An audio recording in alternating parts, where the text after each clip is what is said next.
Hi everyone, my name is Michelle. I'm a student at the University of Alberta and I'm working on a review board through the CANOSP 2021 program. My project is to create a setting for mapping file extensions to syntax highlighters, and this will allow users of review board to customize the syntax highlighting that gets applied to files in the diff viewer. In my previous demo video, I showed how the setting lives in the Django settings.py file, and since then I've moved the setting to the site configuration, which is a more appropriate place because it contains all the dynamic settings for review board. So here's the setting with its default value of mapping a .less file to the less CSS pigments lexer. And the lexer is just what determines the type of syntax highlighting that gets applied. And we want users to be able to edit this mapping, so I'm working on adding that to the review board admin settings user interface. And that's over here. So these are all the settings for the diff viewer. And for the mapping of file extensions to syntax highlighters, I created a custom widget which allows one to type a file extension and then select a list from this drop-down list that contains all of the pigments lexers. So you can easily select a corresponding lexer for the file extension. So right now we have one file extension mapped to a lexer, but we want to be able to map any number of file extensions to lexers.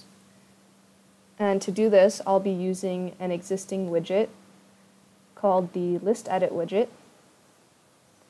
And this allows one to edit a list of separated values.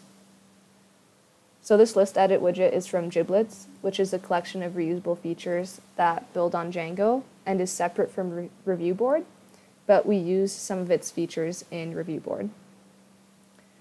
So this is what the widget currently looks like.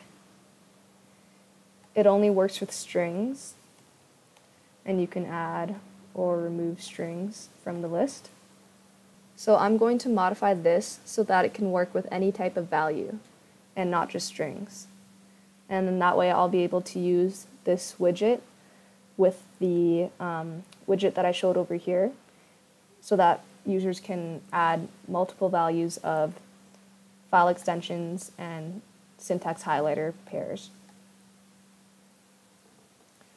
So what I've done so far is created a default list edit field, and this field allows one to take a string of separated values and edit it as a list. So this is basically just reproducing the previous behavior of the list edit widget. I also created some tests to make sure that this works. And then I also created a list edit dictionary field, which allows one to take a dictionary and then edit it as a list of key value tuples. And this field I'll be using in the form for this diff viewer settings page. I'll be using it as the field for the mapping of the file extensions to the syntax highlighters. I've also created some tests for that too. So you can see it expects a dictionary, and then we'll transform it into a list of key value pairs.